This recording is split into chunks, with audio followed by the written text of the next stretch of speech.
मैं चाहूँगा कि मेला आयोजक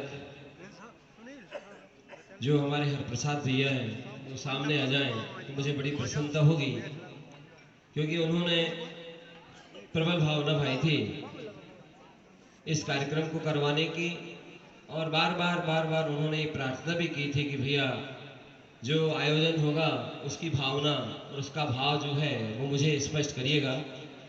और उनका ये पूरा परिवार हमारी जूम आईडी से करीब 2-2.5 साल से जुड़ा हुआ है, धर्म लाभ लेता है।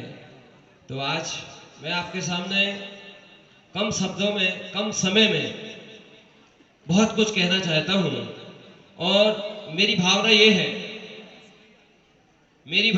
है कि मैं जो भी बात यहाँ पर रख रहा हूँ वो थोड़ी एकाग्रता की बहुत आवश्यकता पड़ेगी। एकाग्रता और भाव जब दोनों ही हमारे पवित्र होंगे तो हम जो बात कहना चाह रहे हैं वो केवल दिमाग तक नहीं पहुंचेगी, दिल में उतर जाएगी। क्योंकि जो चीज दिमाग तक पहुंचती है वो दिमाग में ही खत्म हो जाती है, मगर जो दिल में उतर जाती है वो जीवन बदल देती है। तो हाथ जोड़ लीजिए। ओम नमः शिवम, ओम नमः शिवम, ओम नमः शिवम। ये जो त्रिदिशीय कार्यक्रम होता है, वैसे कहते तो हम इसको रत्नत्रय महोत्सव है, ये भी ठीक है, मगर प्रारंभ से लेकर के अंत तक, अस्थाप से लेकर तिलक तक, इस पूरे कार्यक्रम का मूल आधार रहता है प्रतिष्ठा। और प्रतिष्ठा का अर्थ अंतरंग से जुड़ करके बाहर की ओर व्यवहार में जो प्रतिष्ठा होती है उसको हम समझने का प्रयास करेंगे। थोड़ी कोशिश करिएगा। पूरे जैन जगत में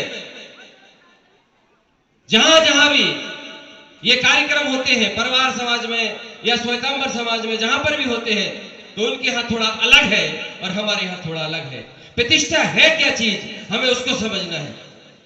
प्रतिष्ठा का मतलब होता है कि जीव आत्मा के निश्चय से, जीव आत्मा के अंतरंग में जो निश्चय से, जो उसके प्राण है, अनंत दर्शन, अनंत ज्ञान, अनंत सुख, अनंत वीर, जो उसका चैतन्य प्राण, ऐसे चैतन्य प्राणों का जीव के हृदय में, जीव की परिणति में, ऐसे चैतन्य प्राणों की प्रतीति हो जाना, ऐसे चैतन्य प्राणों का बोध हो जाना और ऐसे चैतन्य प्राणों की हृदय में स्थापना हो जाना, इसको निश्चय से प्रतिष्ठा कहते हैं।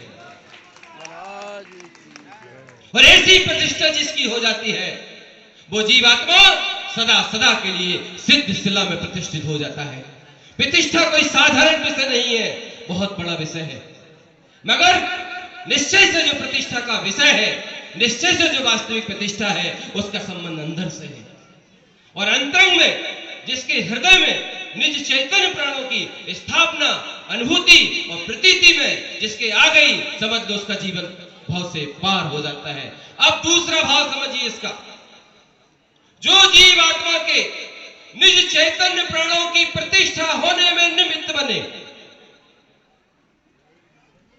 जो जीव आत्मा के शुद्ध तत्व शुद्धात्मा की प्रतीति रूप, अनुभूति रूप प्रतिष्ठा में जो हृदय में होती है, ऐसे हृदय में होने वाली प्रतिष्ठा में जो निमित्त बने, ऐसी भावतारिणी जिनवाणी माता की जो प्रतिष्ठा कराता है, उसको व्यवहार में प्रतिष्ठा कहते हैं। बहुत बढ़िया। जो भाव से पार करती है, चतुर्गति संसार से मुक्त करती है, जो साक्षात जिनेंद्र भगवान के मुखार बिंद से खिरी है। भगवान के समोसरण में 63 दिन तक वाणी नहीं खिरी। साक्षात जिनेंद्र परमात्मा वहां उपस्थित थे, मगर जिन वाणी के किसी का कल्याण नहीं हुआ, क्योंकि हृदय में निज तत्व की प्रतिष्ठा अगर वास्तविक रूप से किसी के द्वारा हो सकती है तो वो एकमात्र जिन वचन और जिन वाणी है। और हमारा तारण समाज, हमारा ये तारण पंथ ऐसी जिनवाणी माता को, ऐसे जिनेंद्र भगवान की वाणी को, ऐसे जिनेंद्र भगवान के उपदेश को बहुमान पूर्वक उच्च आसन पर विराजमान करता है, उच्च आसन वेदिका पर विराजमान करता है। इसे हम सब लोग व्यवहार में प्रतिष्ठा कहते हैं। हमारा पहला दिन अस्थाप का है, दूसरा दिन वांचन, कलशारोहण और तीसरा दिन तिलक का है। भव्य जीवों, प्रतिष्ठा का अर्थ व्यवहार में ये इस प्रकार से समझना कि जैसे जब कोई महानुभाव ऐसी जिनवाणी को, जिनेंद्र भगवान की वाणी को बहुमान पूर्वक उस उच्च आसन पर विराजमान करता है, तो समाज में भी उस परिवार को प्रतिष्ठित परिवार कहा जाता है। क्योंकि तुमने जिसकी प्रतिष्ठा की है वो साधारण नहीं है। जिसने तुमकी व्यवहार में प्रतिष्ठा की है, उसके माध्यम से आचार्यों ने, ज्ञानियों